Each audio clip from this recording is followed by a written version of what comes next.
I'm going to call the meeting of the Development Review Board for September 20th to order.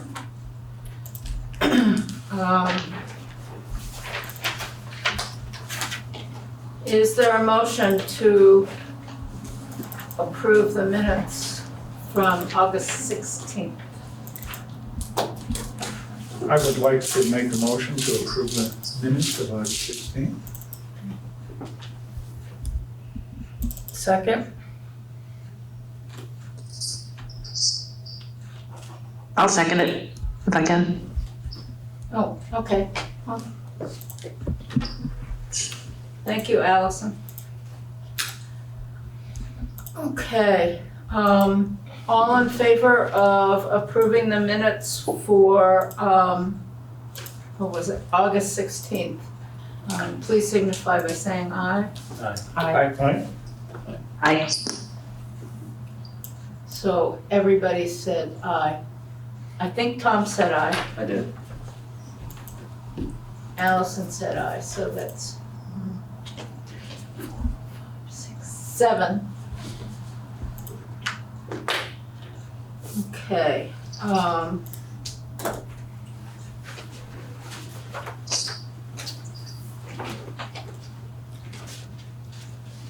I have to read the chair's opening remarks at this time. Just let me say that if you haven't signed in, there is a clipboard going around. Okay. At the DRB, we hear applications for land development in the town of Brattleboro and appeals of zoning administrator decisions. Procedurally, the Development Review Board operates on the record. Broadly, this means we take a clear record of testimony from the applicant and any interested parties and then issue a written decision with our findings. Applicants and members of the public should be aware that as we are on the record, this is your opportunity to comment on and provide evidence relating to an application. Application materials and written testimony are posted to the town website as received. Hearings may be continued at the board's discretion if materially important documents are received after the submission deadline. In the event our decision is appealed to the environmental court, the court will not take or consider additional testimony at its hearing, but will look at the evidence from our hearings, the regulations, and determine if the evidence supports the findings and decisions of this board. Only interested persons that participate in this proceeding may appeal a decision made by the board, so I strongly encourage all of you to speak up at this hearing.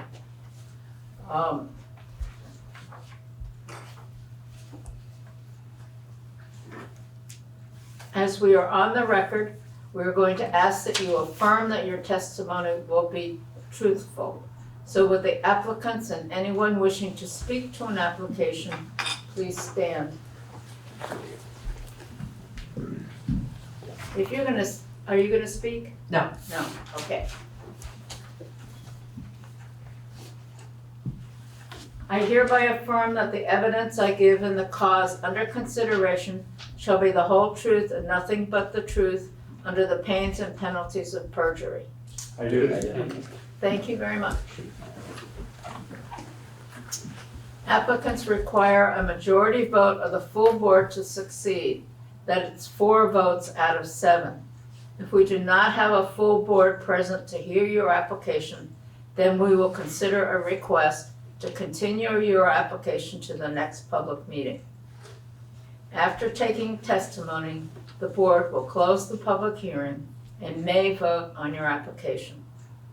The board will issue a written decision within 45 days of the close of the hearing.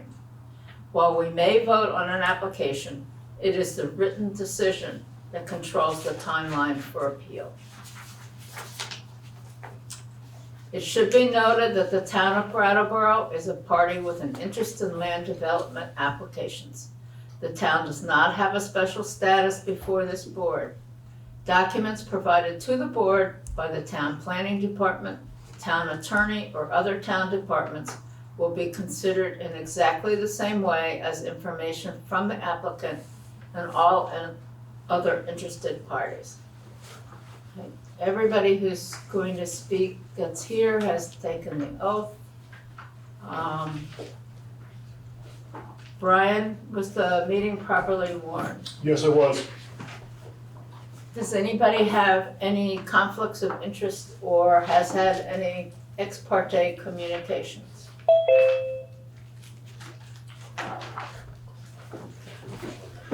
Oh, Dan's up.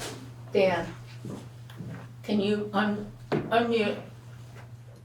Yes, I've had ex parte communications with Kurt Daims.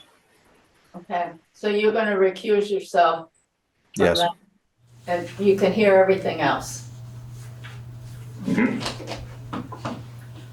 Okay, I am going to appoint, what do we have here? Allison for 2384, which is G&L Enterprise.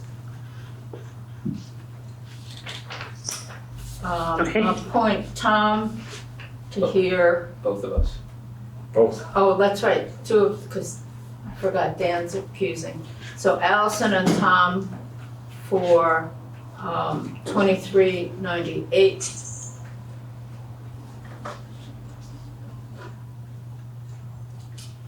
And Tom, I'll appoint you for 109. Okay. And the sketch plan review, everybody can participate because we will not be voting. Okay.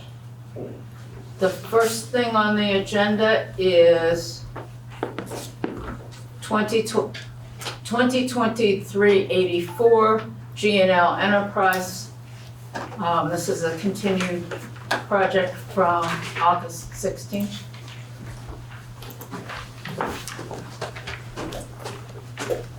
Mr. Russell.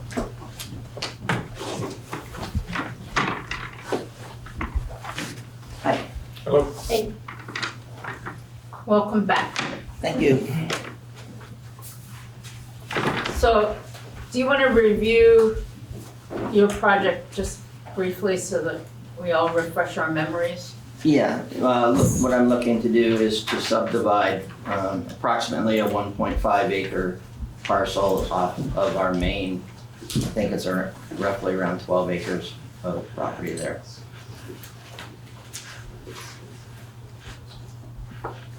Okay, and I believe last time we asked you to do,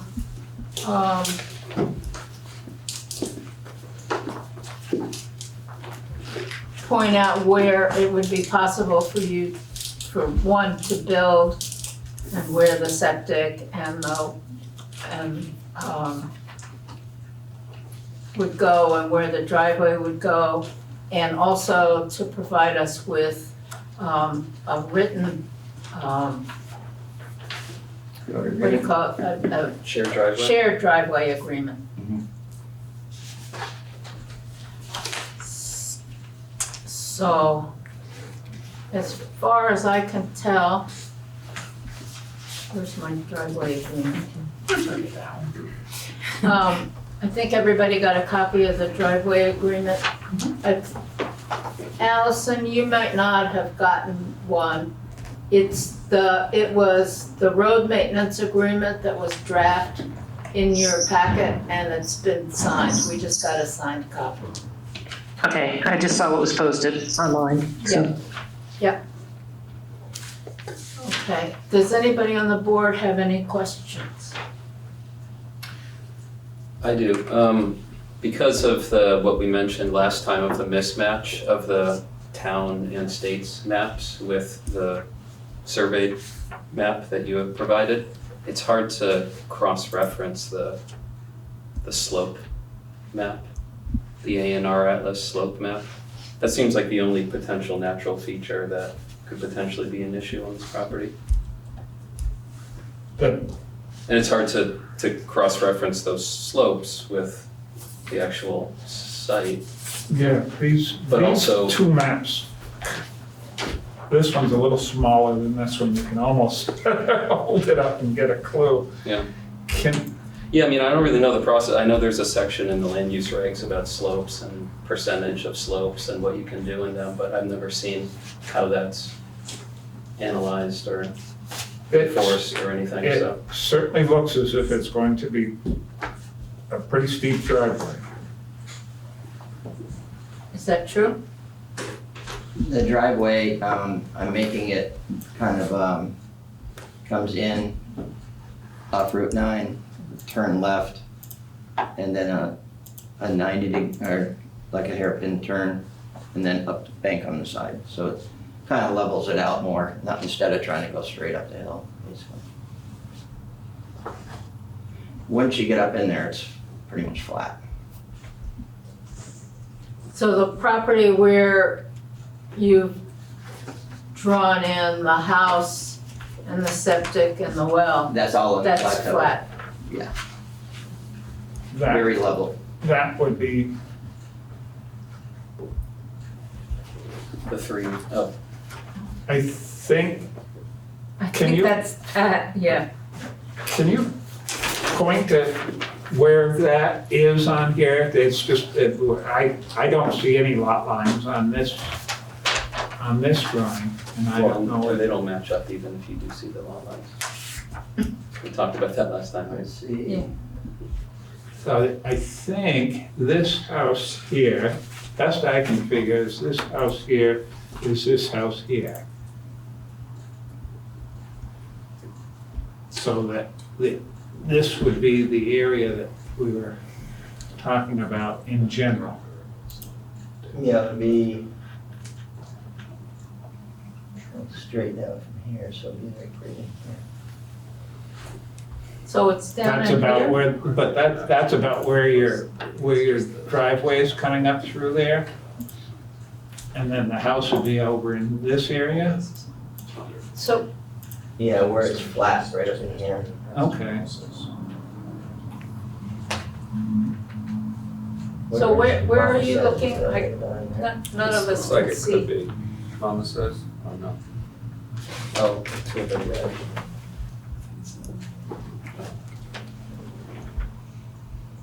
Yeah, the driveway enters right across from that, just about between there and Discount Beverage. All right, so this is on or about your driveway, is right about? Yeah. Right about in there, Come in and then up that way and then that way. so that comes across the grade, Yeah, and then turn and come back up in there. and this is like a flat area right there. Yeah. Okay. So, And the, And this this, would be. I can't. your housing area would be up in, Right. up Exactly. in there. So Yeah. where are you pointing? All right, I can, so, anybody that's interested, this is about where the driveway enters. Mhm. It would sort of come diagonally across this steep grade, come up Oh, and the into. house would be in this area. No, house would be over in this area over here. Over here. This would be, Oh. the driveway comes up, and this is where the driveway kind of does a T shape. So In this for Dan and Allison, you can see the contours, and the house will be built in the flat area, almost opposite where it says Route 9. Yeah, Yep. If that makes any sense to you guys. and there, and to the right of that flat area where it says directly above Route 9, Below. Below. below Route 9 is where the driveway would kind of take a turn. Okay.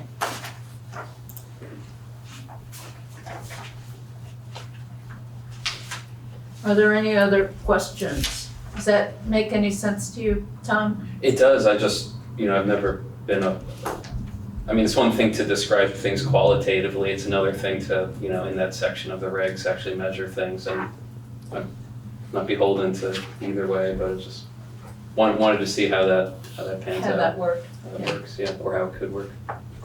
Are there any other questions? Brian? Brian? So I think we do have to do an analysis of the driveway to see if it needs conditional use approval for the steep slope regulations. As Tom indicated, I think staff can do that analysis, and if it looks like it does, then we'll kick it back to the board. But I don't think that's a barrier to approving the subdivision itself. So we can do it for administrative review? If it needs steep slope approval, it would be a conditional use, so it would come back to the board. But I think, at this point, it's a matter of whether access is something that's possible for the new parcel, and I think you have sufficient data to say that it is. Okay. Okay. Are there members of the public who want to comment on this project? Or the subdivision? I noticed in the staff memo, there was some discussion about the fact that this parcel seemed large for a single house, given the town of Brattleboro's push to build more housing and have more housing. But that's not, I'm just putting that on the record. I Well, don't- some of that acreage is not useful. That's, we understand that, so, When you look at the plateau on top, it's really not that large. that's why I think we're gonna approve it, Yeah. but I'm not sure. We have to vote. Maya, Yes. can I, in the helpful staff's draft decision, number 8 says the parcel is adjacent to an otherwise landlocked parcel. I remember us talking about that, but that parcel, unless once again maps online, our parcel map is inaccurate, that parcel has frontage on Abbott Road / Greenleaf Street. And I think I remember them saying that it wasn't, maybe in that neighbor's note or request, that it wasn't landlocked, but it just has such deep, far acreage into the woods that almost touches Route 9, and that's why they were requesting, so they could have access to both ends of their parcel. Which parcel are you talking about, the 1.6? What was the name of the last Acre. piece? Middleton? Middleton. The Middleton parcel? Tom, if I used the word landlocked, that was an error. Okay, yeah, I mean, and Correct. it's our decision that carries more weight, right? But yeah, so if that could be changed in the draft decision. What's that parcel? Ah, gotcha, there. So that's not landlocked, and the other one, your other parcel Well, the is middle- also accessible. Anyway, Steve said it was a miswording there, so. There's an existing driveway that I have a right of way off of Route 9 now that I use for now.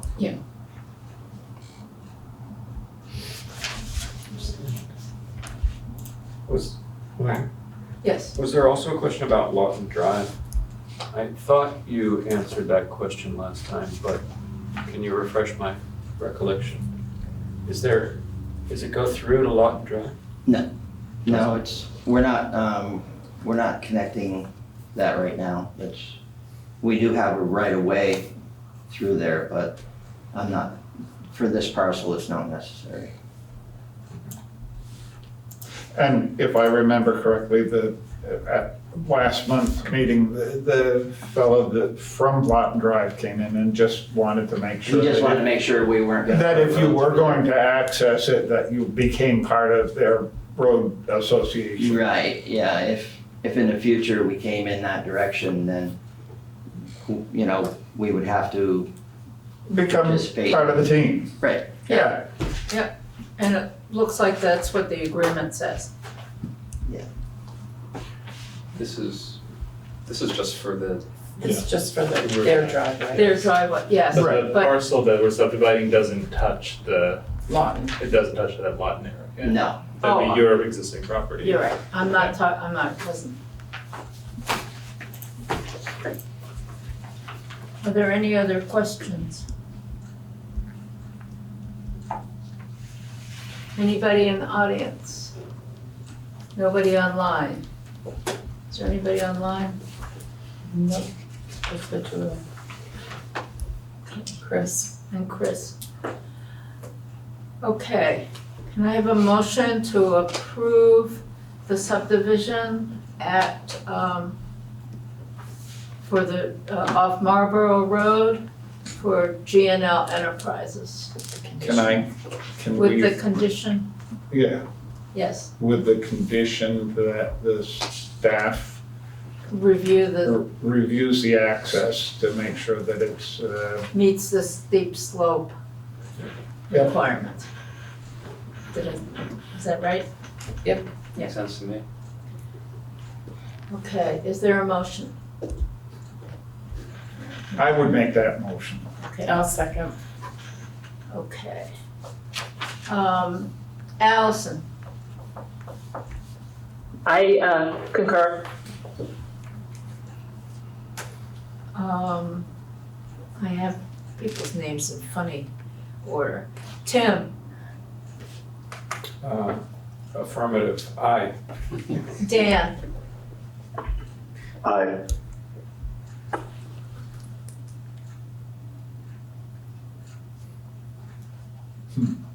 Nora, Aye. Michael, Aye.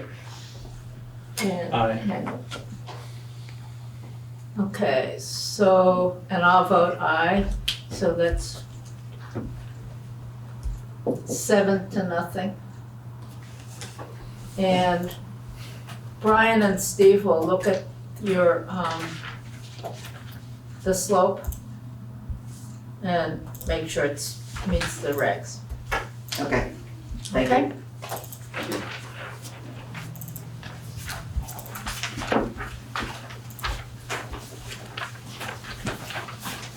Sorry, I can't get on your name for a minute.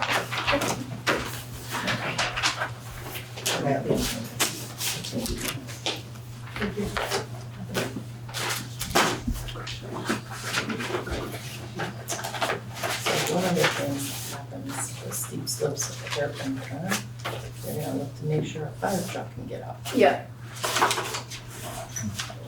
I know, you've got one. I do have one. You have a fire truck? No, I have a driveway, It's it's a a fire driveway. truck problem.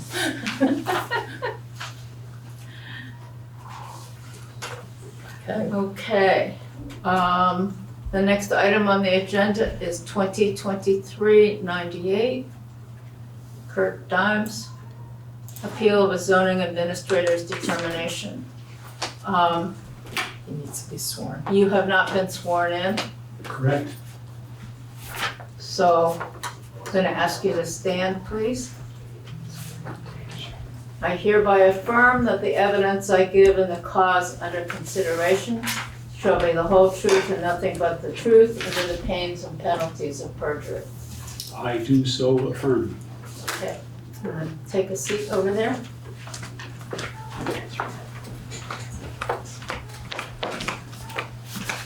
Okay, I am going to ask Mr. Bannon to explain his decision and why he issued the permit, and then I will give Mr. Daims a chance to explain why he's appealing. Point of order. I request that Tim recuse himself because he has honorably made a publication criticizing me personally and my organization. I think he's has a conflict of interest. You remember Tim referring to me and my gang, BCS, as a gang. That's a public insult, so you should recuse yourself. I disagree that this isn't about his organization. This is a personal issue Between two neighbors. between him and It has nothing to do with an organization. Well, Brattleboro Common Sense is one of the defendants officially. No, it's No, not. it's not. Oh, I'm sorry, excuse me. You're right. The But appeal is nevertheless- filed by you as an individual. Yeah, nevertheless, he's made that disparaging comment against me, and he should recuse himself. And it was a public comment published in the Brattleboro Reformer. Do you remember that? I don't remember a disparaging comment, but certainly it has nothing to do with offense, does it? Doesn't have to, it just has to do with your having a dim view of me. I'm not sure that that's reason for you to. Yeah, I'm not sure Do you that's. do you feel you can Absolutely. look at this objectively, I do, this particular case? I do. Any other members of the board have any feelings about this? If I. Yeah. Oh, about Tim? Yeah. No. Okay. In that case, Tim, you can stay on, and both Allison and Tom have been appointed to hear this case because Dan He was not. Dan he has wasn't recused here. himself. Okay. Dan Hardy has recused himself. So. Yes, that's correct. So we have appointed both alternates to hear the case. Mr. Bannon, Okay, sure. So this is really a very narrow appeal of a determination I made. And the background is that Mr. Daims' neighbor applied for a permit to construct an 8-foot tall fence on the boundary line. And that permit was issued on March 30th. It could be appealed up to April 15th, but it was not appealed. At a later date, Mr. Daims contacted our office and stated or indicated that he thought fences needed to be set back from the property boundary. One of my colleagues, to the best of my recollection, explained that that was not the case. Mr. Daims again contacted us and seemed unconvinced by that. So I made a formal determination, so it was black and white, and I thought that might resolve the situation.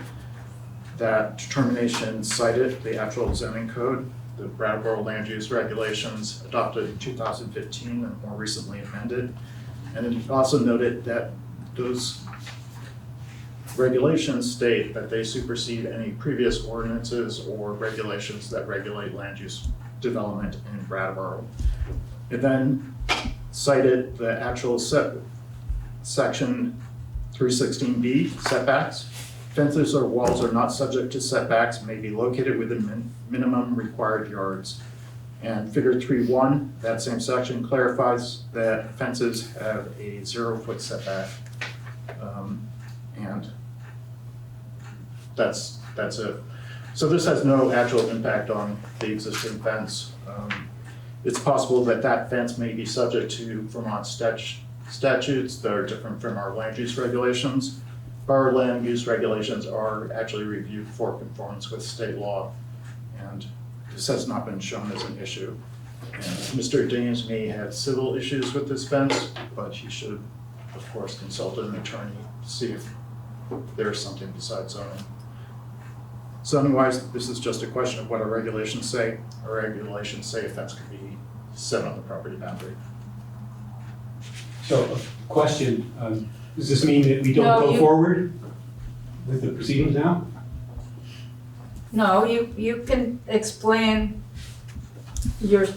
what you're citing and why you are appealing. Now? Yes. I sent a couple of photographs, I think you may have seen them. They show the Honorable Mr. Stewart erecting his fence along on a string. Could I ask him a couple of questions? I have not seen the No. photos. You can speak to the board, you cannot speak to a witness at this point. Just to clarify again, this is not a question about any actual fence. This is strictly an appeal of my determination that fences can be located on a property boundary Yes. in conformance with the regulations. And So there's if no you, reason to if you bring can tell us question. what regulation you think that we are not following, then we can hear your appeal. Well, I'm not sure it's germane then. My complaint is that half of the fence, roughly half the fence is on my property. As Mr. Stewart dug holes centered on a string which he drew along the property line, which he pulled along the property line, and then poured cement in there and erected the fence on the, roughly, on that line, but that left half of the concrete foundation where he dug it in our property. So I don't know if that's germane to this kind of thing. No, that's not what you have the appeal for. Okay. Your appeal is that the height of the fence and that you cannot, and that the fence can't be built on the property line. So, So we should go forward now. It is illegal to build across the property line, am I right? Comment. you can. Just, you have not been sworn in. I can swear in, Well, just let Mr. Daims finish. That's pretty much it. I didn't list all of my complaints in my conversation with Mr. Bannon, and I never got a notice that the permit was going to be discussed or issued. I never got any notice about it, although I am obviously an abutting property owner. And I didn't list all of the deals that were concerning me. And I would also say, if we could just make the compromise and, change one little section, the front section of that fence, I wouldn't be bothered if Mr. Stewart's fence and the rest of the property is half on my property. That wouldn't bother me. But just the section near my house is kind of annoying me. I would like to dispute Okay. the facts. Hang on a second. Yes. Thank you. I think I'm just one person, but I can maybe offer a little clarification about the property boundary and stuff. When our regs, our current existing regs say that fences can have no setback, it means on the property. It doesn't mean on the property line, it means up to the property line, right? No one has control over someone else's property, right? So the regs say 0 setback, they don't say on the property line. That is in fact 0 setback on the property line. Right, but like if you're installing something that has depth, it can't be on the property line, which is in the middle, it can be like up, it can be touching the property line. I think that's a matter of state statute and it's really So, not the board's capacity. So if it's state statute, then I'm just wasting your time now. Is that right? Basically, I would like to I would clarify say something. a fact. Okay. Hang on, we'll let them speak and then we'll make a determination. So Can you introduce yourself, please? my name is Eric Stewart. I live at 20 Washington Street. I've had 2 conversations with Mr. Daims about the property, about the fence. The picture that he has shown you, the yellow string is not on the property line. It is 3 to 4 inches behind the property line. I've explained this to Mr. Daims both times that we have talked, and he has ignored me. So the fence is not on the property line. It is set back 3 to 4 inches behind the property line. So any hole that was dug and any concrete that is 4 feet below the property would not intrude upon his property because the fence is not along the property. It is set back. And we have had this conversation a number of times, okay? And so that is the fact that I am disputing on the record, that the fence is not along the property line. It is set back 3 to 4 inches. And currently, there is a string marking the property line that indicates that the fences are behind the property line. You said you hadn't seen the pictures. I'm wanna take a- assuming what the pictures are, but I would love to see them. So, because I want to ask you a question about it. So this hole Yes. is on your property? The hole is dug on my property, yes. Entirely. And the hole tapers anyways, so, right, the hole tapers for the concrete to fill, so it's even more on my property. Just to be Right. clear, these may be civil violations, but that's not really the board's concern. And in fact, this appeal of the determination isn't actually rooted to any particular structure. It's really a contestation of what our regulations say.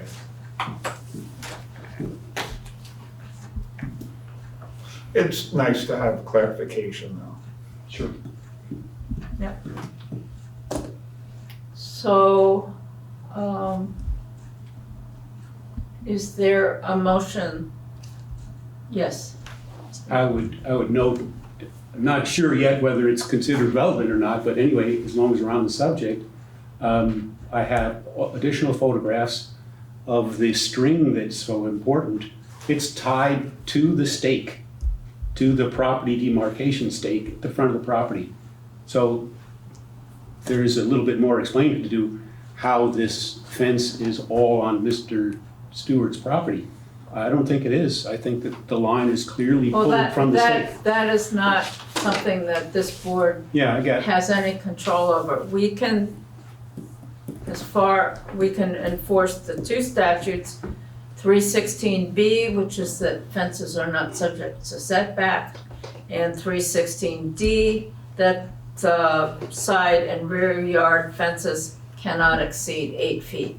Okay, that's So fine. those are I don't the- want so to, I just don't those- want to waste the board's time. So those are the only two statutes that we have any control over.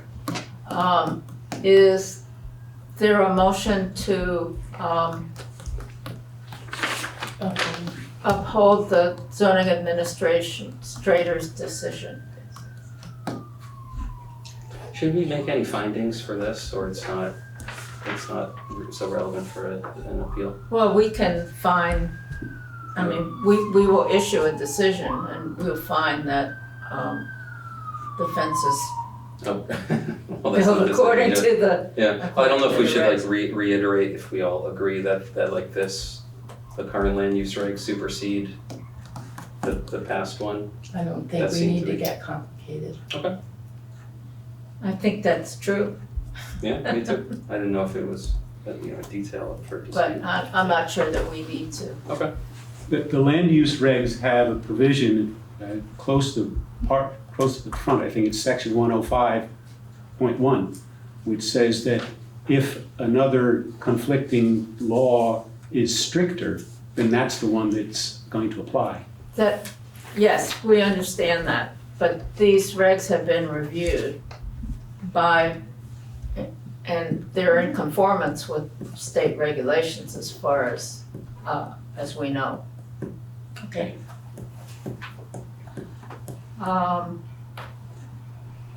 So, is there a motion to uphold the zoning administrator's determination?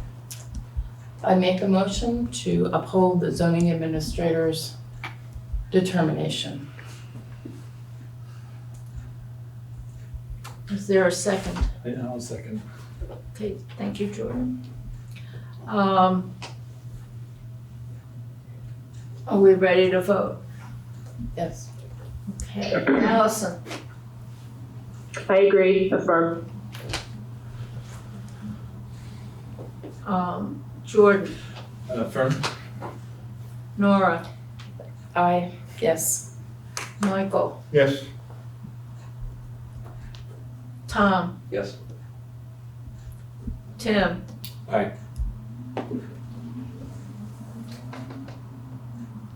And I will vote yes. So that is 7-0. Thank you very much. Thank you.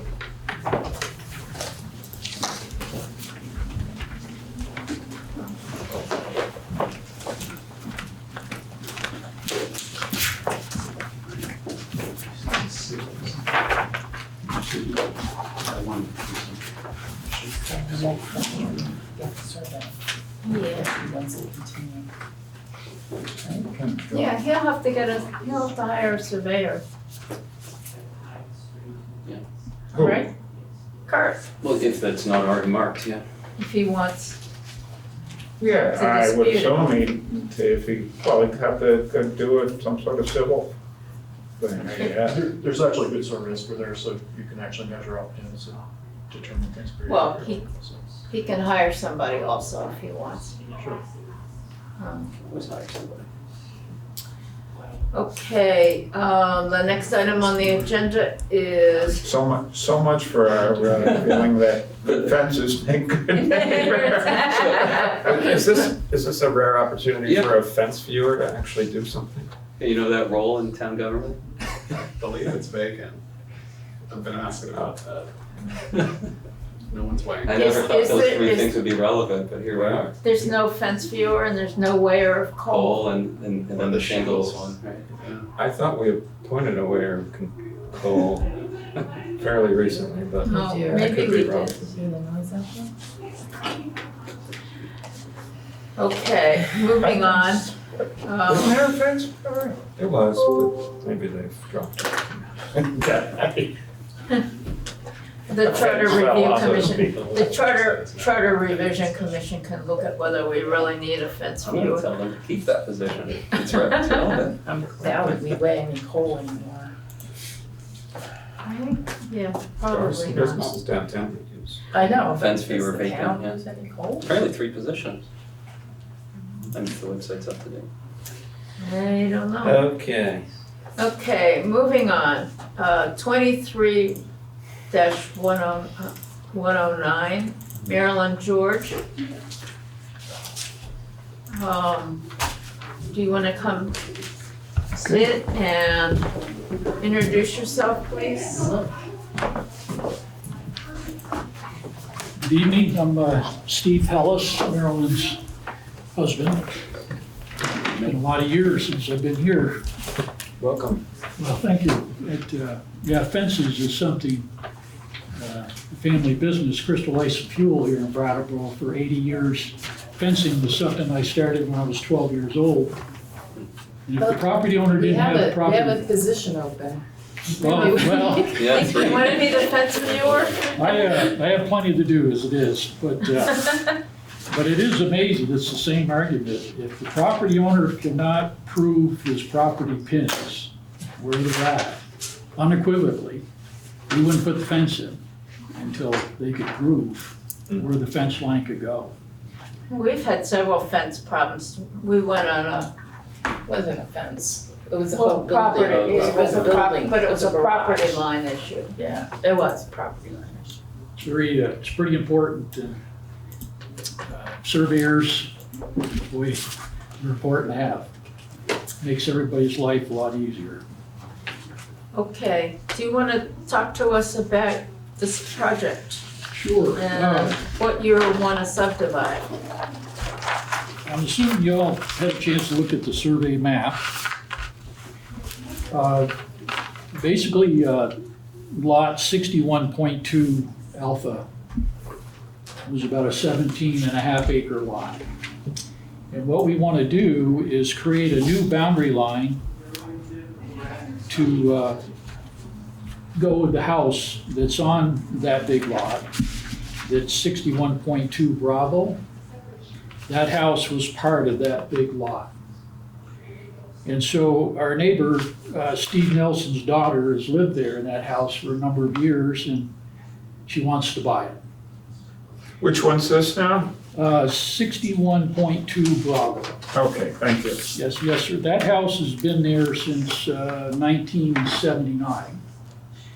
It's always been on that big parcel along with the building that used to have White Rose and Southern Vermont Helicopters. So it's the 6.94 acre lot, right? Yes, ma'am. That would be the new acreage. At the same time, while we're creating that new boundary, we have the little, what we call the modular, which is lot 61.1. which was 1.59 acres. And it just seemed like an odd number. I don't know how that was done many, many years ago. So we just thought we would round it up to 2 acres, since we were creating this new boundary line. That little modular house, as we call it, 61.1, would now become 2 acres. Okay. And I know you had a question earlier, one of the earlier applicants, about lot size.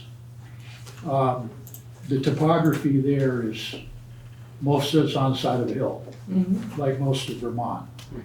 In fact, I was probably one of the last times I was here was arguing the taxes. Because most of it's on the side of a hill. But, so those were the 2 changes that we were asking for. There's no construction to the houses, to the roads, to utilities, septic. All we're really doing is just creating a new boundary line for that house, for Christina Nelson, and making the second lot 2 acres rather than 1.59. Now, so you're doing a boundary line adjustment to the 61.1, making that going from 1.59 up to 2. Yes, sir. And are you creating 2 more lots as well, as far as part of this? One lot. That 61.2 Bravo was part of 61.2 Alpha. That was all Okay. one big parcel that had So the lot 53 is already there and already subdivided? Yes, sir, that's always been on its own separate parcel. Okay, so it's a 2-lot subdivision and a boundary line adjustment? Yeah, I say one, only because we're going from one big parcel to Yeah, 2. yeah, Yeah. that's fine. So it is, we are creating a new lot, Correct. for the house. So it's on its own, has its own property to it. Do you, go ahead. The access to B is a driveway that comes off South Street? Yes, ma'am. Oh, so it's that long driveway that goes past detail A? Correct. Okay. It's a lot of fun to plow. Yeah. It's plenty long. So we've worked, again, none of the access, nothing changes. Of course, with this creating this new lot, 61.2 Bravo, we have to write into the deed of a right, that they have a right of way to that lot on the existing road. And so the lady that's buying B is going to be responsible for that driveway, Yes, ma'am. because no other houses are off of it. No. That road serves that house only. Okay. And 61.1 has its own driveway. 61.2A Alpha has its own driveway and right-of-ways. But they do have one shared section at the very beginning. Yes, sir, where it comes off of South Street. And lot 53 shares that as well. Yes, sir. And is 61.2 Alpha, is that a residence? It says in here metal frame building. Correct. That was where White Rose, was a pet crematory business, was there, which we just sold 3 years ago. We were blessed to have the proper folks come and buy the company. So that building again has been there since 1981. Prior to White Rose, it was Southern Vermont Helicopter. We were in the helicopter business for many years. And so now it's used for storage, everything that we have is kind of piled in there. Now, do both of these places have septic systems Yes, sir. and water? Yes, sir. They had their own separate artesian wells and their own septic systems. And are they state permitted? Yeah, they should be. Yes, sir. Well, if they were built back, and the state didn't really take over the permitting of septic systems until around 2002, It if I actually might remember go back correctly. to, it might even go back to the 70s. Well, I mean, the only concern I have is that if these aren't state permitted septic systems, you may very well need to have a septic person, a site designer come in, verify that your existing systems work, Right. and also locate a place for a replacement site on the new lots. Right. In fact, we actually, you're partially there. We had Vermont Sewer and Drain, Brian Tyler, Dan Tyler, who's now head of your Public Works. They inspected the systems on all these houses 4 or 5 years ago. Ran cameras, to inspect leach fields, tanks, everything to make sure they were ship shape. At that time, we also had all the septic systems designed. At that time, the state of Vermont required that you'd have a backup septic system designed. Didn't have to be installed, Right, but it had to be designed by an engineer, right, which we did. okay. Spent the money, we did it. Got a permit from the state, I'm assuming, yeah. and, I mean, you get a permit from the state, and you record that in the land records. Yeah, well, but we didn't subdivide. We weren't. No, but, I mean, but that's, somewhere when you do subdividing, that supposedly that's part of the, But now I'm told by the engineer that the state of Vermont does not require a secondary backup system. Which I kind of chuckled because we spent the money to do it. because it's an in-ground system, or is it a mound, or? It's an in-ground, yeah. But the new system they designed, the backup system, one was a mount, a pump system, because the elevation change from 61.1 for a replacement system is gonna go up on 61.2. Well, and that they did get new rules, Well, I kind of, just about a year ago now. yes, well, I said after we spent the money, the time, the effort, digging perk test holes and doing all Oh, that. yeah. And I have in fact, the new owners of the house, they'll get copies of all that because it's already done. But they tell me that now it's not required, which seemed odd. You'd think it would go the other way. Well, I would verify that with wastewater, drinking water and water supply, drinking water and wastewater, and Springfield, just to make sure that that's not a requirement. We can make that a condition. Yeah, they did strip out that requirement. You can excavate leach fields and have them redeveloped. Pardon me? They did strip out the requirement for a backup site. You can excavate a leach field that fails and I guess they got Replace new the materials now and you can put it on site as long as you can excavate down and clean it all out and haul in new material. No. Been nice to know that. Well, that's,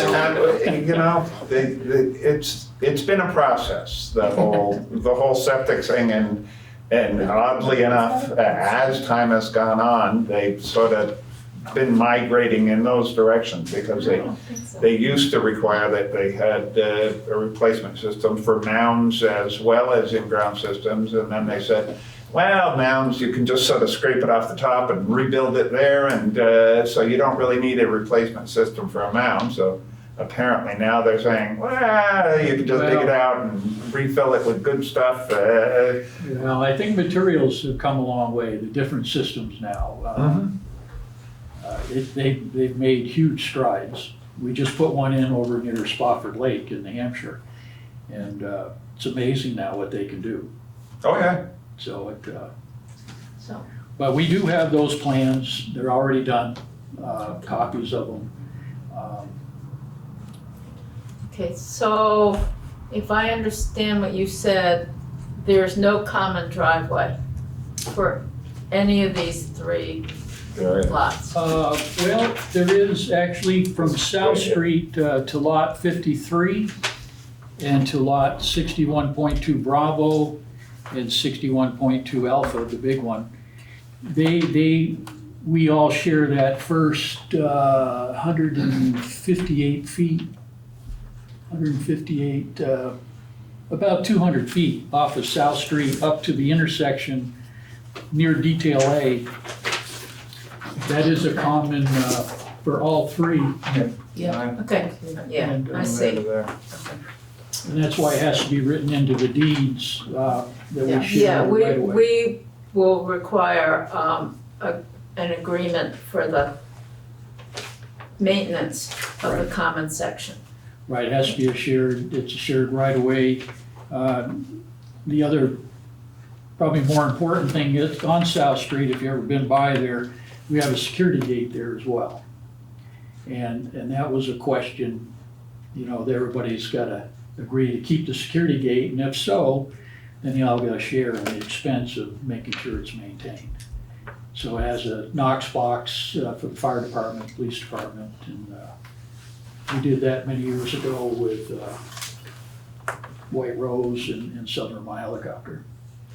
So we can make that a condition that you provide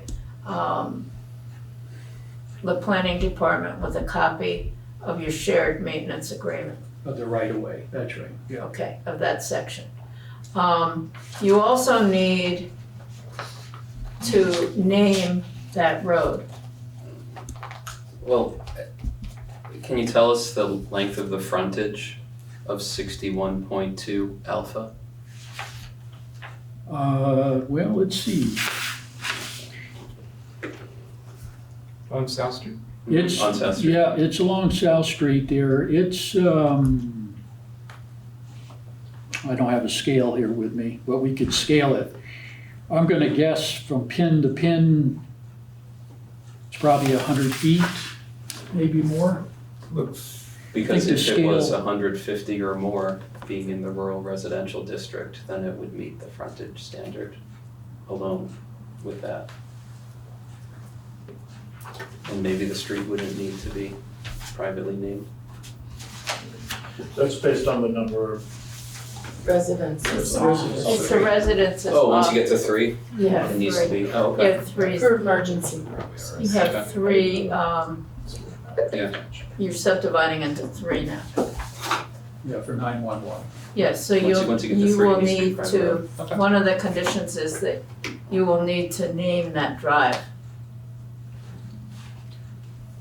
Kind of fun.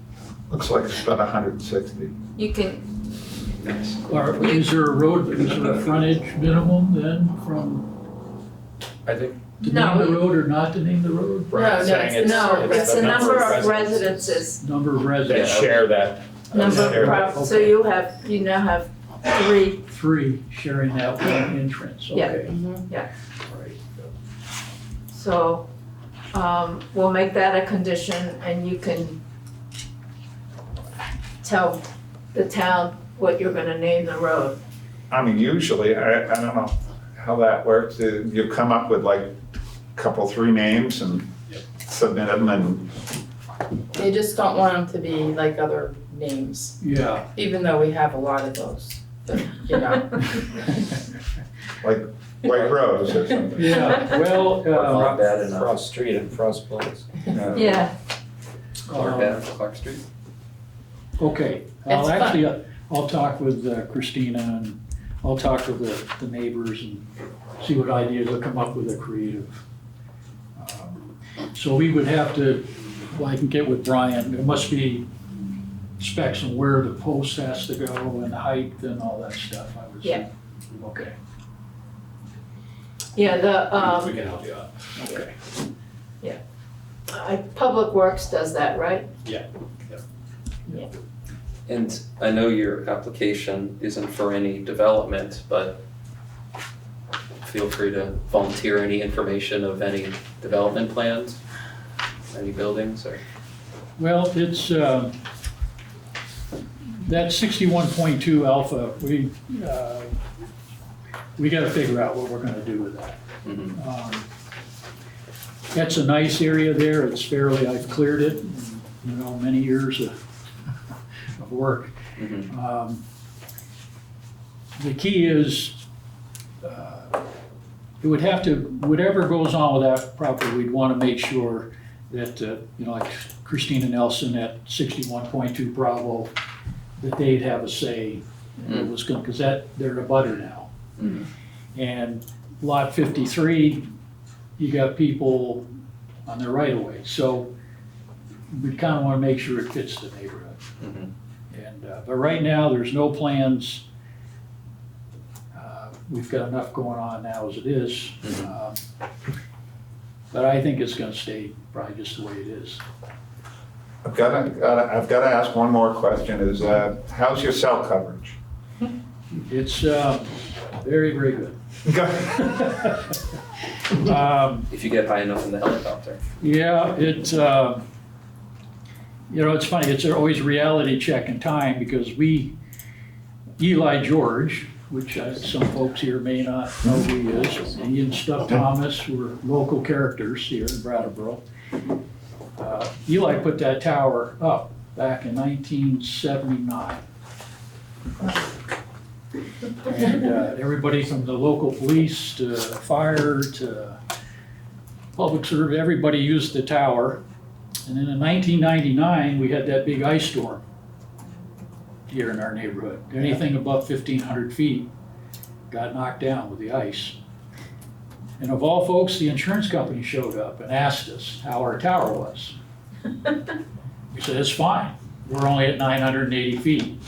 And but they asked us to produce the foundation plans for the tower. And Eli and Stubb, they put it in 79, and I could not find any foundation plans. So the insurance company basically said, you can take the tower down, or you can excavate the foundation and design as-built. Well, that ain't gonna happen. So we had to replace the tower in 1999. On the same footprint, same tower and everything else, but then all the wireless carriers showed up.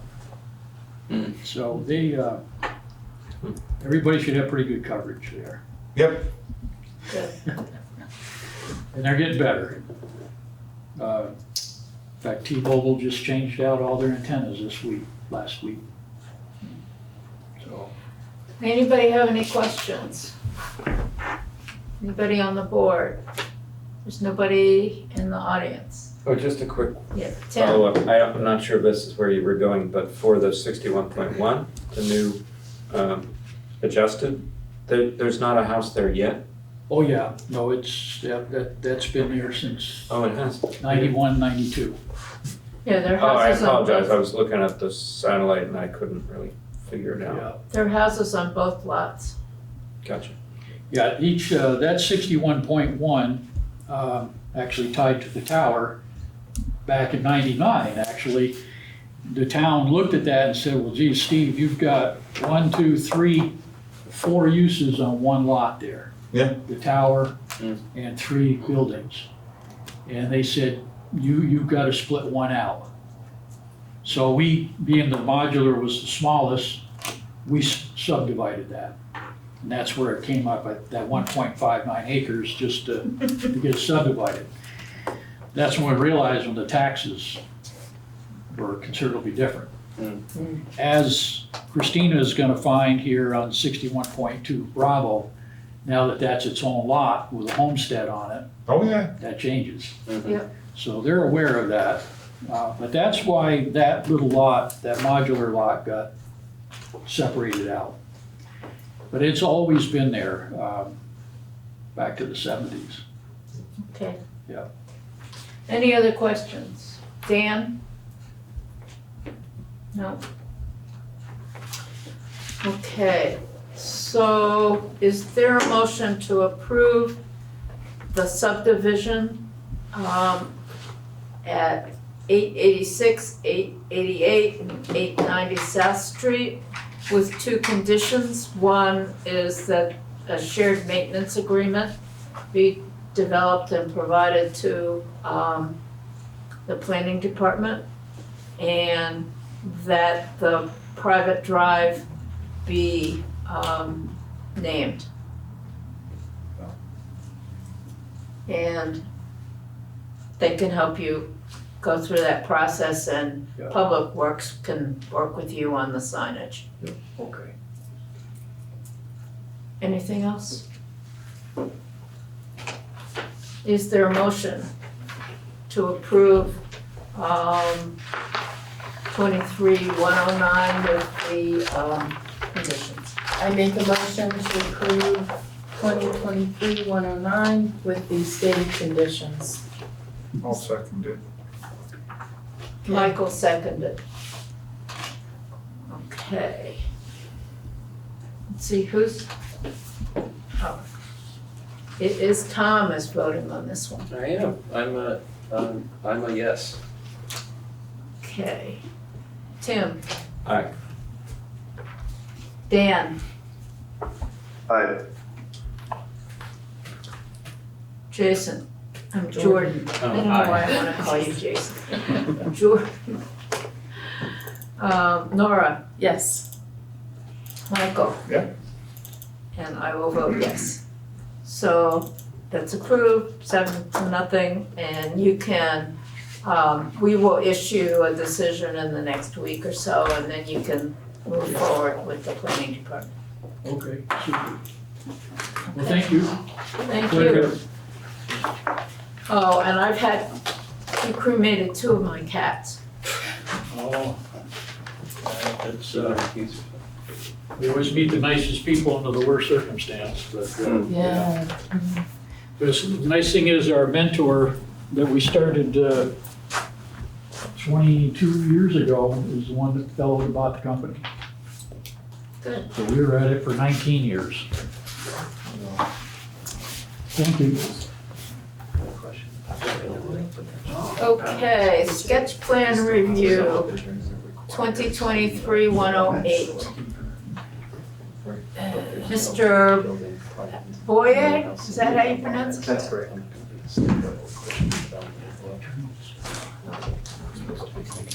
Oh, my.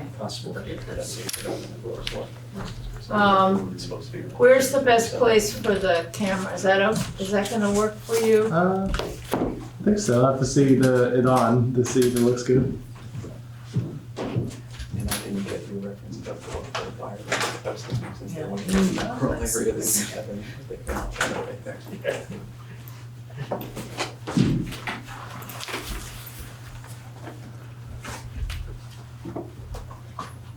So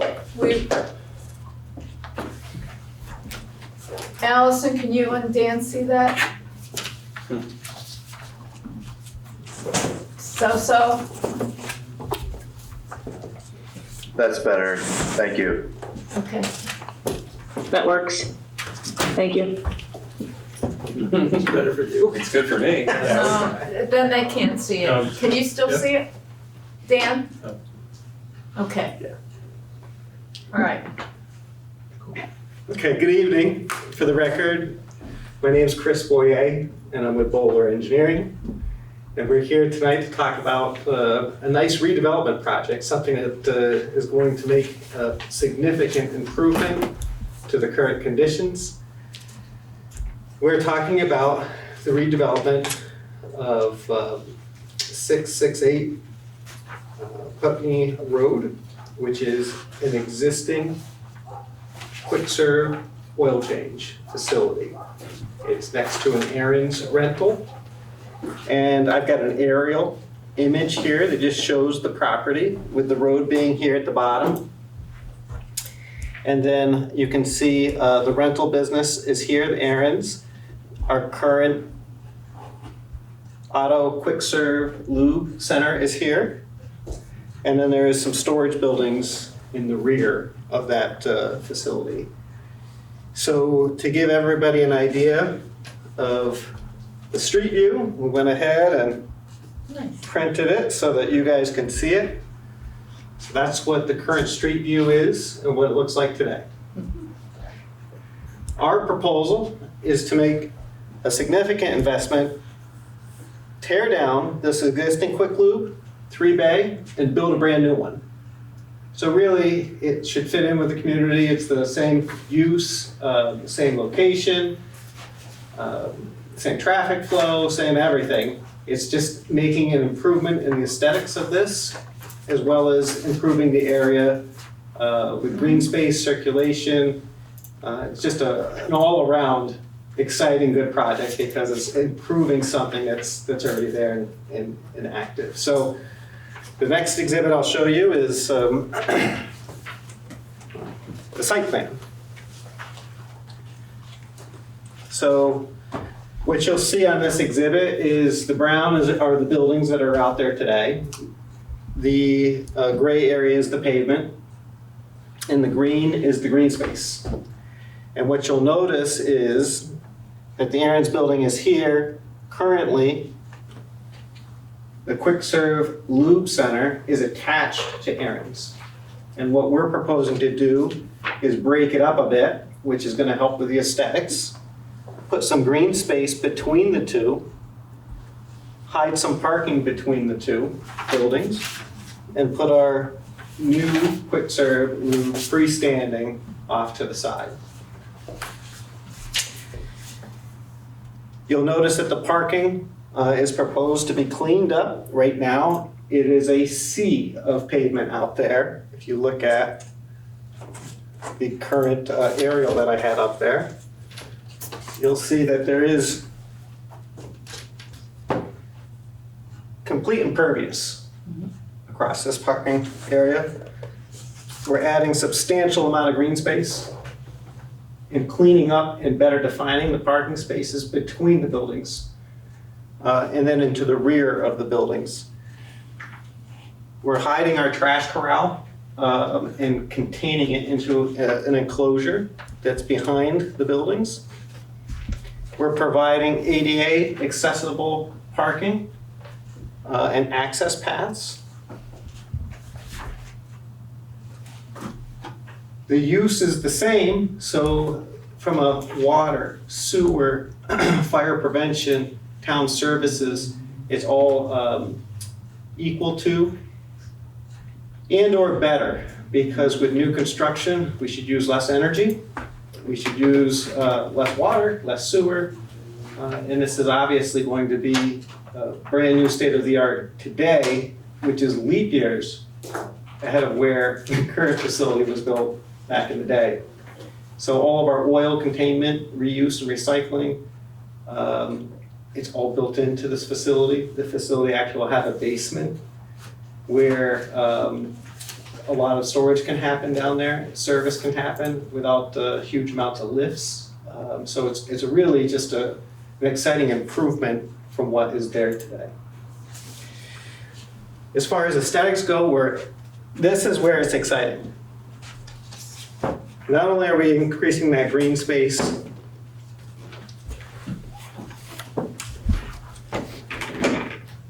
that's exciting with the green space, the parking, all of that improvement, but we're going to go from this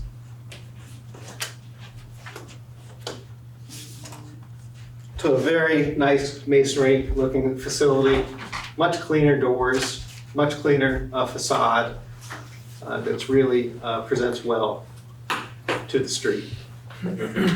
So we're here tonight to answer any questions or comments that the board may have. then we can make any modifications the board may see fit, and then return to the board for further review. So this is just our initial presentation tonight. We're looking forward to getting the direction necessary before we invest a lot of more money. So we've done some conceptuals, as you see here. We've got the project pretty well defined as to how we'd like to proceed. But we really need to get the board's feedback to see if this is a viable project before we invest into, grading and drainage and landscape plans and designs and, actual sidewalk terminus points and all the details which we'll gladly provide. But we just want to make sure that this is something that the town is interested in and would like us to proceed with before we invest the money into all of those additional details that are there. So can you go back to, I wanted to see where the entrance is. So the entrance is this tower, and I'll show you on the site plan where it is. No, But you'll be able to. the driveway from Putney.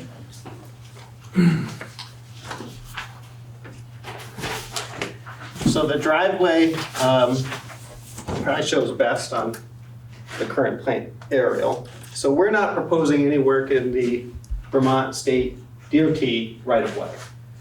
It's a very wide right-of-way that's here.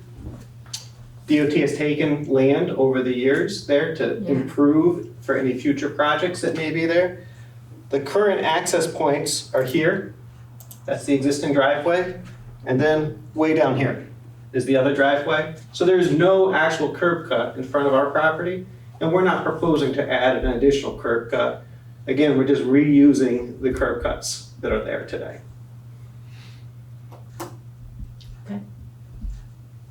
Can you explain or describe the use of that right-of-way area? So currently it's, a lot of parking is happening there. That's correct, yeah. And that can continue, that's not a... Yeah, it was taken by the DOT, and it was a parking area prior, and it just remains as a parking area. At any point, though, I suppose DOT can come through and take it. I mean, it's theirs now at this point. So in our parking calculations that we've provided, it is not included because it's not on our property. So we have provided the parking calculation of the land that we actually own. So how many spaces are you proposing in a row? So there's 37 total spaces. There's 12 spaces here, 13 spaces here. Those would be the largest rows of parking spaces. Okay, because if there are more than 10, our regs require that they be broken up. I think we can accomplish that. Okay.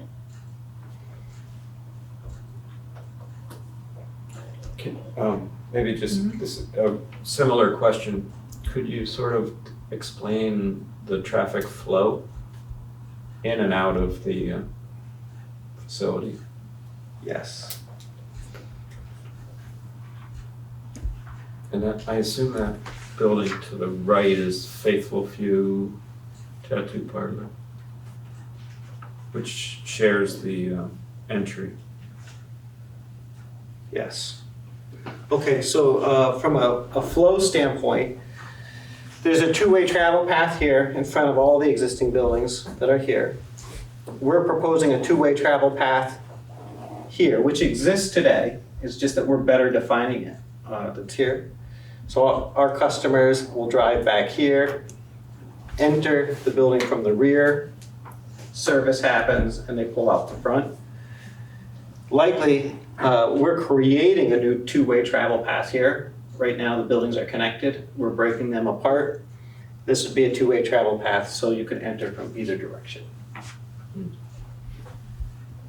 And maybe a hypothetical about the state, DOT using their whole property isn't totally germane right now, but still, if they were to do that, does this plan build in the ability to drive around and access everything if they take up that whole right of way there? Yes, that's correct. So we have anticipated that. Yeah. It was actually one of the comments in staff review is that our building is pushed back further, and there is some setbacks where they want there's a desire to have the building up closer to the street, and there's a range, I believe it might be 10 to 30 or 40 feet, that the building can be. We've pushed our building back, right? So the current building is up here today. We've pushed our building back for that specific reason, that we wanted to stay within the setback, but as back as far as possible. But would cars be able to drive along your front property line? That's correct. Within the front? That's correct, yes. And you, It's not shown in this little narrow area? No. Cars could park? the parking would probably. I'm sorry, drive. Cars would be able to drive. Cars would be able to drive there, yes, that's correct. Huh? And now there's another piece there that there are some buildings, hypothetically, in your situation, that would have to be torn down. So there's a lot of pieces there. These are steps to improve things as we go forward in life, you know. Can you, do you know if there are other structures on this lot that that business uses or would use? So the answer is today, there may be some storage buildings that they're using to supplement this building for oil storage or tire storage or things of that nature. In this proposal, this cleans it all up under one roof to where there would be no other buildings used for this business. This business would be self-standing and self-sufficient. That's good, I think that'd be good for this lot, 'cause I've noticed there is a lot of foot traffic in the back area there to support this distance in the front. Yep. How about the side building? So that's part of this, you'd have to redo the exterior of what's now the Aaron's rental building? That would all stay the same. But it's connected now though, right? So. Yeah, so there is where we break, we'll probably have to just clean up the ephes that's around the corner to make it match. But the facade, the front facade of Aaron's would stay the same.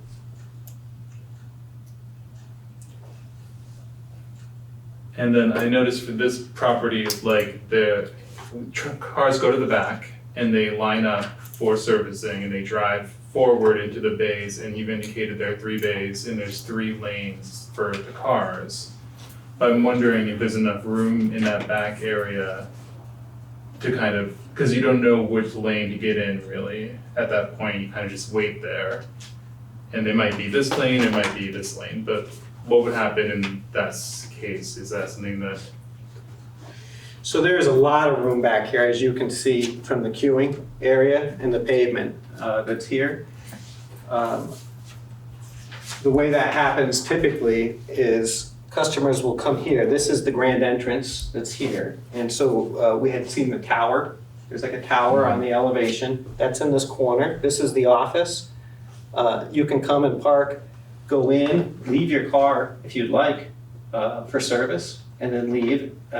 Or they can tell you to park in lane 1, 2, or 3 at the same point. So there are people who drop off, and there are people who drive through and wait. So it's bringing all these services up to current standards with the industry that's out there today. So it's staying competitive with the market and just making sure that this is the same facility that you would get in Montpelier or Burlington. This is going to be a top-notch industry standard. There currently is an external lift behind the building. Goes away. That goes away. Yeah. That's not going to affect the amount of business this. No, it's exciting when you think of all the external and the other, this cleans up the facility quite a lot. Adds green space, reduces parking, reduces asphalt impervious area from what's out there today. We're excited about it. We wanted to make sure that the town was excited about it to see whether it's worth moving forward with. And with the parking that you put on this chart, would that serve the other buildings too in the back? It's shared, yeah. Our parking count includes the total square footage of all building on site to meet the 37 parking spaces. Okay. Are you putting in the EV charging? There isn't one currently proposed. Again, our service times are not that long for this. I mean, quick serve oil change is not typically a For your long, employees? maybe for an employee. It's something I can ask about. How tall is the building with the tower? I'm not sure that I have that exact answer. It's tall. I mean, it's going to be in the 20+ foot range. I can get an exact number on that, but it's going to be over 20 feet. So it's 2 stories Yeah, where the tower is. that's correct. Well, not even, I mean, the building itself is just tall. The tower really isn't that much taller, as you can see here. It doesn't protrude up that much. You've got a full height building here, and then you've got a full height gable roof that's on here. So the tower is probably even upwards of 25 feet in the air. It's up there. Is there anything in that, or is that just No. kind of decorative? No, we did it to try to meet town code. Right. Okay. So it's purely aesthetics. Right.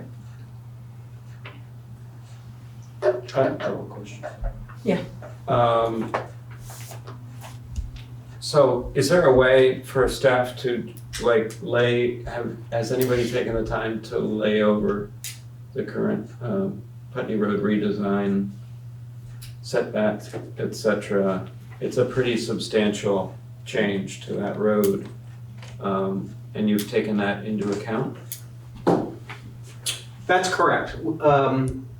So Because it was a real, kind of hard from your property line distinction to really see Yep. that indeed there would be enough So the edge traffic. of road today is out here. Yeah. So it's substantial. We didn't render it and show how much it Yeah. is, but it's out there. This building is here. It's fixed. It's a point. The road can't go past an existing building. So you can see that we're holding ours back further from the adjacent buildings that are there. So it does work with all of the redesign. Okay, great. And my second question is, what's happening with the current folks? Is this the same owner as the current quick? Don't know the answer to that. I know it's the same owner. The property is not changing hands. Okay. So it's just a redevelopment, reinvestment that's there. But can't speak to if John's still gonna be pulling the plug and draining the oil. I don't know who's doing that. Okay. I made up their name, John, by the way.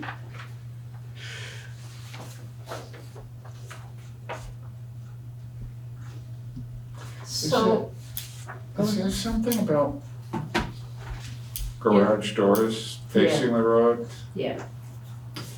Have you come across that? Oh yeah, we saw the code, and that's one of the items that's on the list to talk about tonight is making sure that the town is okay with our proposal. So the current doors face the street. We're proposing to keep the same orientation, so it faces the street. Is that something that's Very important. Have you thought about the, Very important with this project, very important. So if the town doesn't like it, now's the time to say, we don't like it, and we will not return. And it's that important to the viability of this redevelopment. Yeah. So if it's something that the board feels strongly about, that would, we'd appreciate that response tonight. So you have quite a distance between Putney Road and the building. Is there any thought given to doing some kind of planting or something that would screen that front a little bit? I mean, right now, There's a hill there, right? A berm? No, it was relatively flat. it flat? You can see People from this park picture there. better. Yeah, people You park. could walk probably Yeah. very easily Yeah. across that lawn. Yeah, so That's where that, we're, But it doesn't belong to them. Yeah, it doesn't belong to that them. quarter bus part. we're extremely Green proud bus. of this building. We came in with the architecture of stone, earth tones, gable roof, knowing that this was a concern, right? So we didn't come in with a metal building that we would have preferred to have. We want people to see the building, and we think that this building is gonna be far improved.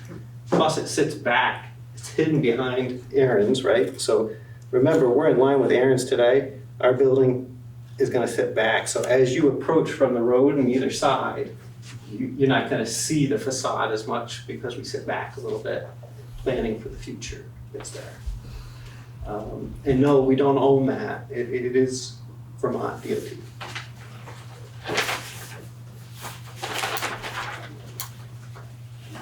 In reviewing the regs, it seemed like you already knew that the garage doors facing the street could be an issue. Were there other things that you feel immovable about? No, everything else, Feel like you can be flexible? yeah, because even as the chair mentioned, we're gonna break up the parking. We have room to add even more green space. Yeah. We have room to do that without losing additional parking. Mhm. We were already asked to limit our parking more, so we've done that. Is the initial concept. There's lots of flexibility with this project. It's Yeah. just, one of the things that we can't, and it's a very important item, is we can't invest $1 million and do less business, right? No, if nobody's signing up for that. Yeah. So the current facility would do more business than a new facility that you have turned the doors on. Mhm. It's kind of like the same idea with self-storage, where you may see a lot of self-storage buildings, and what they'll do is they'll put a false facade up, and they'll even put false doors behind glass so that you physically can see the door, so you know that that's a self-storage facility. 50% sales drop if you can't physically see I see. where it's at. So we'd be better to keep the current facility I see. than make this investment. Interesting. And to be clear, there's no flexibility if they can't be facing the street.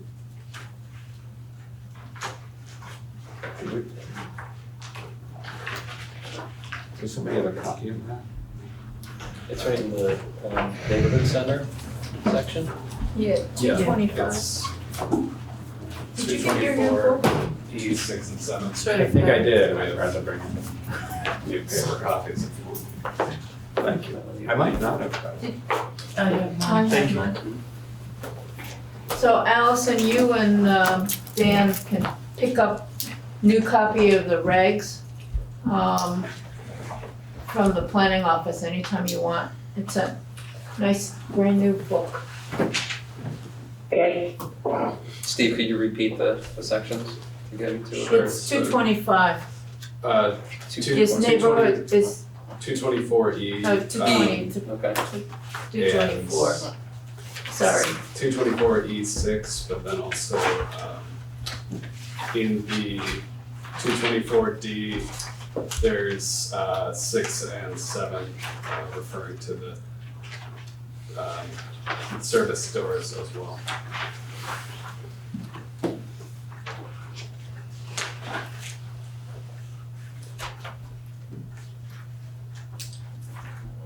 And so when it says for a sketch plan review that the applicant may request a waiver of application requirements, does that literally mean what's called a waiver in the regs? Or can it be what other sort of things they may be asking to be waived? It could be things like asking for a waiver to produce contours for a subdivision. But you can't waive. Dimensional requirements of the- waivers, yeah.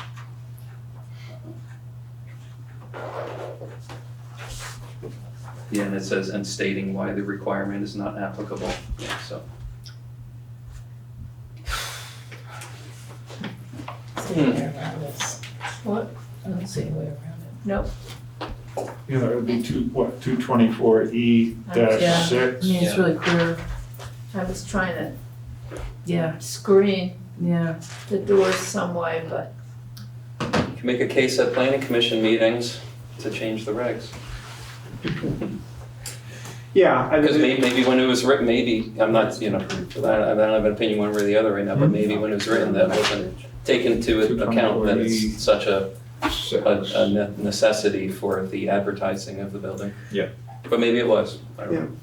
and also, I mean, you look at Brattleboro Tire Shop, Yeah, lots of doors face to the street.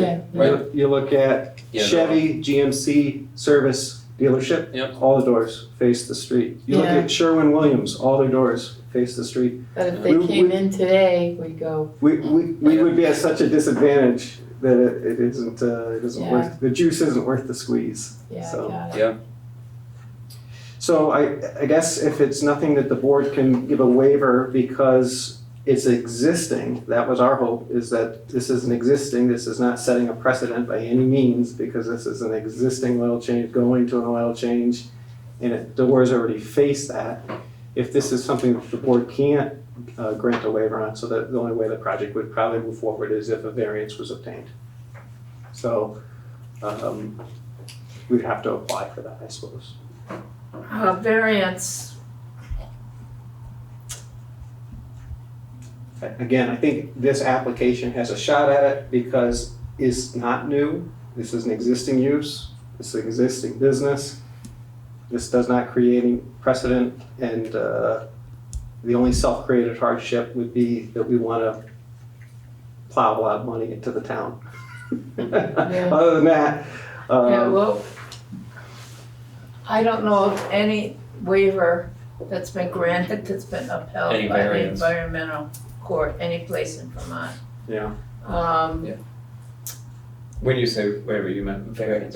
A variance. Okay. We don't have a waiver provision for the building standards Yeah. as they're written.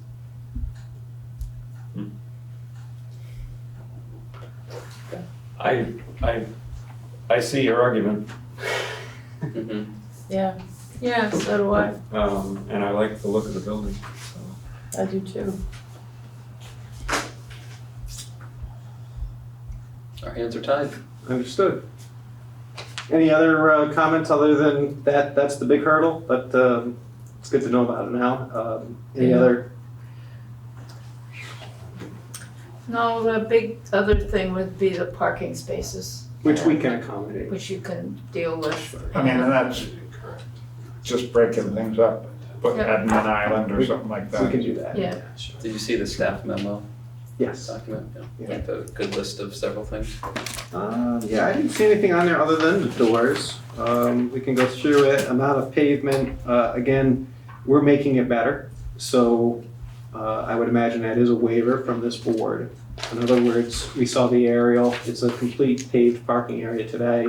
We're adding green space. So the fact that we're making it better, I think would be a waiver. I'm not sure. It would be a reduction in nonconformities, so yeah, that's totally. Okay, so Yeah. that could be handled here. Unbroken rows of parking, we can accommodate that. Building depicted materials appear to be less in the height, but again, I think we're gonna meet the height requirement now that we're over 2 stories. I don't think the belfries and towers apply to the height requirement. It would need to be at least 30% of the front facade, so with the long side of the building facing the street, I don't think that would.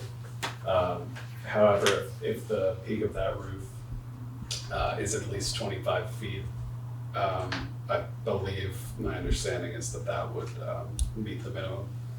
But otherwise, you would need to have part of the facade for at least 30 feet along the facade, and I'm blanking on what the depth of that would need to be. It's all right, we could probably add another couple feet and make the gable 25 feet, and then we'll be okay there.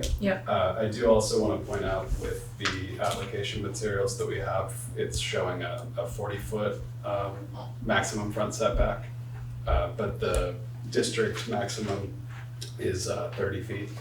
So want to make sure that that is met. So we'd have to pull the building up a little bit. Yeah, there is a waiver that you could request for that, which I'd be happy to send you an email of the section that you can find that in. Yeah.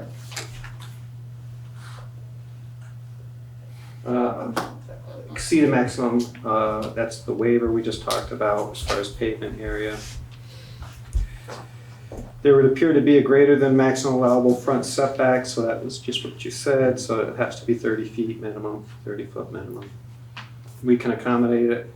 The application material appears to show unscreened vehicle bays, that's what we just talked about. Yep. Now, is it just the unscreening? Or is it the fact that they face the street? If they were screened, It would seem to be both in this particular district. If this was, for instance, in the service center district, slightly further north on Putney Road, I believe it would be the case that they would just need to be screened, which it would be at the board's discretion whether architectural design would meet that, if it was done in some of the ways you had described. But I think it would still not meet the building standards in this particular district if they're on the front, regardless of whether they were screened. okay. So screening only does not cover. No.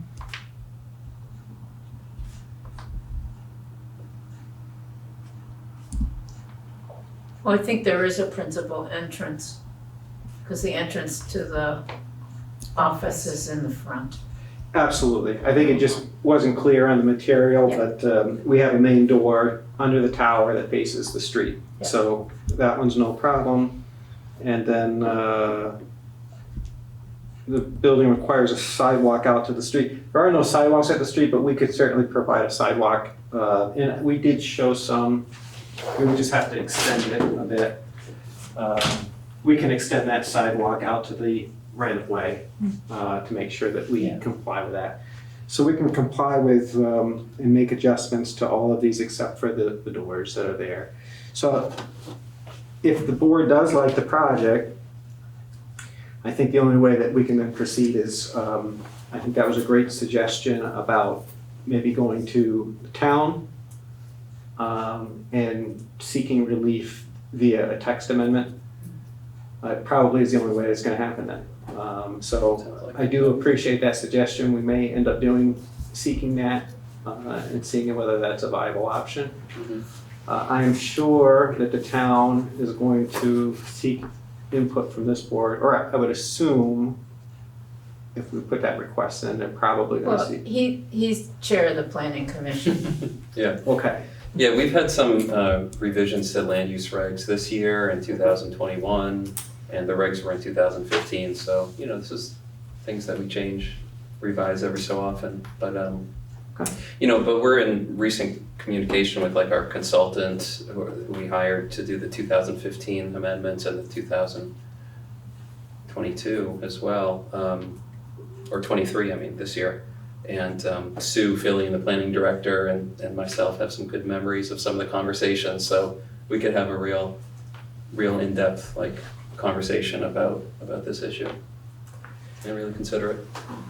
Yeah, and maybe it's even smaller to just be existing facilities that Face can maintain, so that we're not opening up the door of floodgates to a whole bunch of others. Well, and it might just be, I don't know, I'm getting confused, not variance, waiver. Waiver.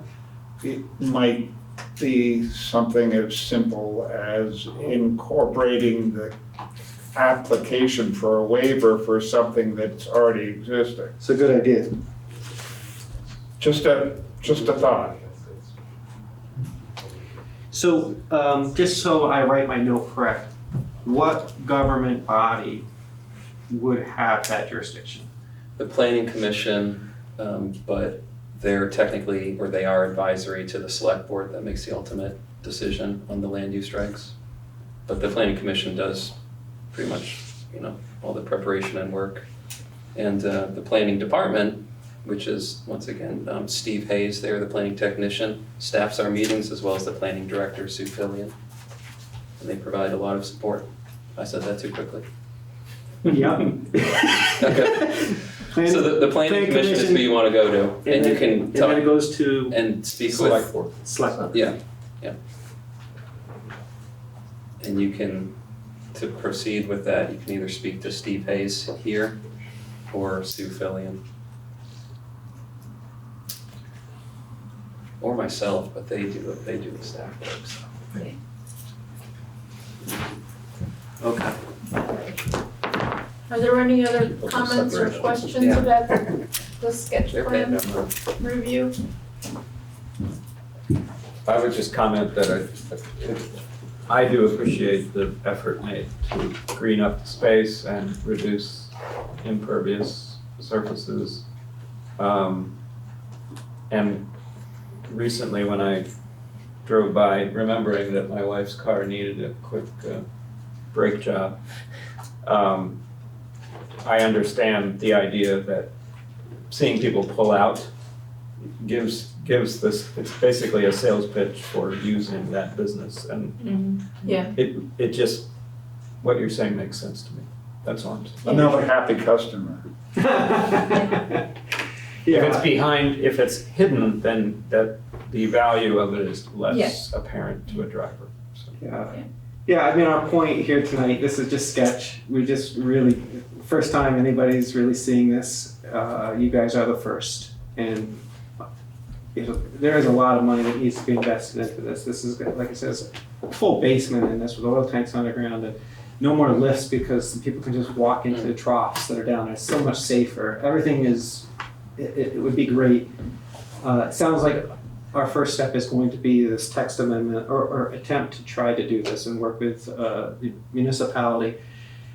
I think the only question my client's gonna ask when we get back is, so if we go through this, if we come back, do you think the board's gonna have any issues with it? So I think that's really the thing I'm trying to leave with tonight is that if the board likes this project, we're gonna buckle down probably, because this could take a few months before you see us again. I don't think this is a typical and easy lift. Usually there's a public hearing that has to be for text amendment of codes and there's a process and it could play out and maybe I will be driving over the mountain in the wintertime to come back to see you. You can do Zoom. Yeah, do Zoom. This is too important. This is over $1 million. This is something that we want to get right. So. Yeah, well, I would talk to Steve and Sue about timing and see how that works. The process can be lengthy. Yeah. It can be, yeah. Can you speak to? I mean, I think, and I'll ask Maya, I think what he's asking for is if the door's facing the road.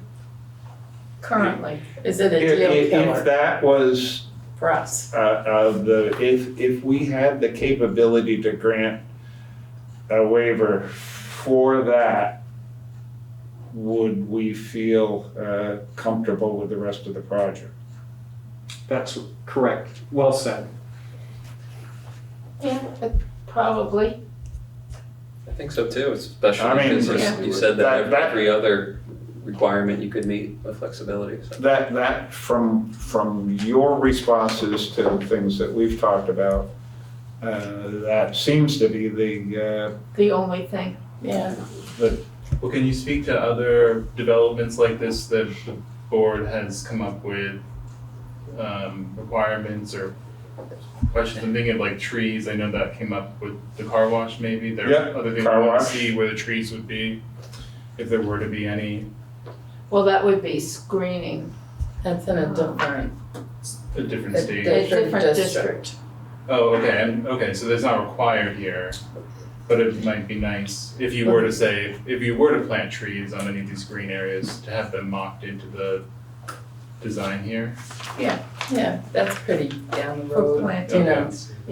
Yeah, I'm also thinking like drain water, I know that came up before, is that something that we need? stormwater, the Stormwater. draining, Stormwater, right. stormwater. Yeah, they would have to So those are things talk to that us. we might want to talk to you about again later. Absolutely. I know there's some existing trees on this property too, which would be great if those would stay. Yeah, well, you would come up with a landscape plan. Oh, landscape plan, great. Yeah. Correct. We would return with landscaping, stormwater, and all of those things, just so that you, because it may be a few months before I'm back, but if I do come back, all of those things get better. So we are reducing pavement, adding green. That's less stormwater than what's out there today. Any stormwater that we do create is not going to be handled and mitigated, like that roof water no longer will just drip onto the ground. We will collect it and have a stormwater system for that. So just a tremendous amount of improvements, which is going to be visible because of the green and the additional space and the building set further back. But it sounds like we have our work cut out for us first on this. And I appreciate this board with suggestions, because I was thinking there might only be one way, and you guys have provided me three different things to consider. And they're all pretty good suggestions. I don't know which one to go with, but we'll work with the town to see what might work best and provide this board with the most authority to consider the application. And just for your review too, I mean, this is a conditional use in that district. So Yeah, well, there's, it's a replacement of existing use, right? Yeah, it's a non-conforming use. It's a non-conforming use that Oh. is grandfathered. oh, so we won't even see it as conditional? No. Yeah. Oh, yeah. Because okay. it's an existing. Oh, yeah, okay. Okay, thank you. Great, thank you for your help and support. We hope to be back. I hope so too. Thank you for your time. Okay, before we adjourn, I have one, I think I sent an email about whether anybody has any thoughts about things they might want to bring to the Charter Revision Commission about this board. Of course, we're statutory, and so there's not a whole lot of stuff we can change, except probably the numbers. And I will tell you that Kate O'Connor and I have gone back. We know what every Charter Revision Commission has done since the 70s, and I think maybe before that. And everyone has discussed the size of the DRB. Should it be 7? Should it be 5? Should it be larger? Should it be smaller? And that's one of the things that we can control. So are there any thoughts about it? I mean, right now we have 7 plus 3 alternates. Maybe 2 alternates. But we can In the have, we can have 3. we can have up to 3 alternates. I'm not Does sure I that got feel like that a email. good size? Just FYI, I'm not sure I got an It email. was a while ago. It was a while ago. Okay, Yeah. sorry. I should have reminded Come on. everybody, sorry. Oh, yeah? Right after the last meeting? Yeah, think so. But if anybody wants to think about it and email me your thoughts, that would be fine. Well, I can say my thoughts now, because I have Okay. been thinking about it, and I like the size it is now. In a town kind of this small with a lot of interaction that we have and people sitting on different boards, and we do have times when people have to recuse, and having that little bit of extra amount of folks on the board, I think is a good idea. You know, we have bad weather in the winter, people can't make it, and you know, I've been here when we had barely a quorum. Yeah. Yeah, right now it Well, seems we had- everybody's good and we're all showing up. It's not always like that. In We've fact, I been was meetings here. with 4 people. Yeah, I was here once when there were 2 of us. That would be my main concern. And that's like, Reduce. these people do all this work to come in, and this is their money and their lives depending on us being here to hear a case. And I think we ought to be here. And I think getting larger would probably become more cumbersome. Right, I'm kind of liking the size now. I don't want it bigger. Well, but I don't want it I mean, I smaller. have found that generally speaking, most of our decisions come out to be unanimous. And I think that we try to use the executive sessions as far as if there are Squabbles. some right. people that are concerned about different things in the review, that we can go into executive session and discuss it. Deliberative, yeah, sorry. So I think that's helpful. Any staff has thoughts? Hey, Do you Maya, have any?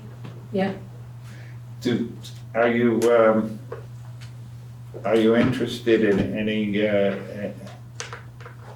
edits? In the charter? Yeah. Yeah, eventually.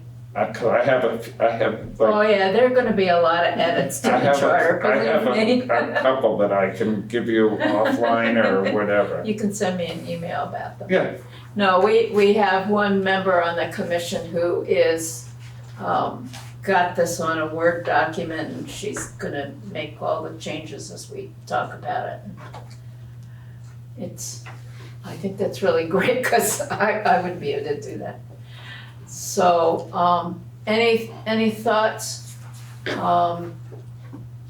Dan or Allison, if you think of anything, email me.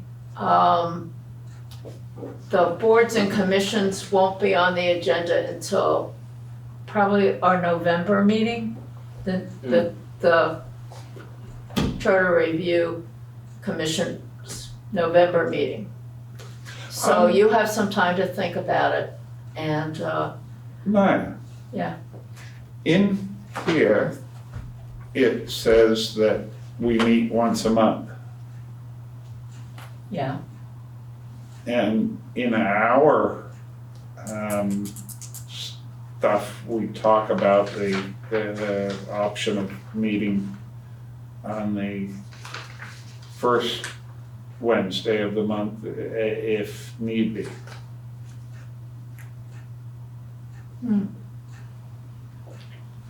maybe we should put that in there, Just a thought. yeah, I'll include that in in your in email. my email notes to you.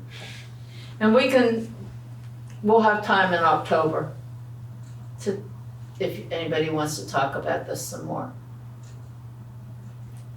So, And I'll just reiterate that I'd be interested in hearing if staff has any thoughts on the matter.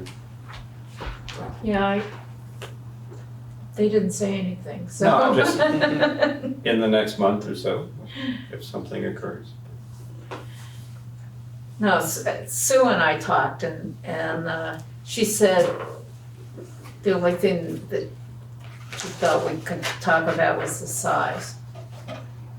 There's Vermont law, right, allows something called the Zoning Board of Appeals, and that's where some of the powers of the DRB go to the Planning Commission. I forget which ones are which. I'm not necessarily advocating for that, but it's an interesting other option. This is a power grab. I'm You saw me sorry. put my hands up, that means that it's not, that means it's not, right? Could you explain that some more? I don't think Well, I the understood what you appropriate meant. municipal panel is Uh-huh. what we are, and that's the terminology in the statute, and it can be given to all of it to a DRB, or it can be divided between the zoning board of appeals. I guess they only see appeals. Oh, That's in the so name. you'd have like. And the planning commission though would do all the reviews. But we're pretty busy as is, and I kind of like this setup. It breaks down site plan review, the Oh. planning commission does it, then all conditional uses and appeals and variances and waivers go to the ZBA. Oh, so the plan commission only does the site plan review? Yeah. Oh, So kind of led to some weird disconnects, but. thank you. Thanks. Oh, okay, I didn't realize that.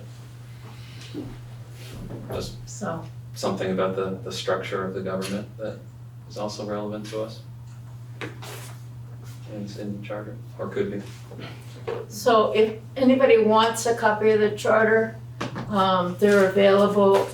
It's either online, Well, you Under- included it in your email. yeah, Charter Review Commission, or you can get a hard copy at the town manager's office. Jessica will be happy to give you Might a have this copy. She's got some nice bound copies with. They have a blue cover, I think. Yeah, right. So, is there any other business? Hearing none, is there a motion to adjourn? I'll make that motion. All in favor of adjourning? Doesn't need a second. Aye. Aye. I don't think we need a second for adjournment.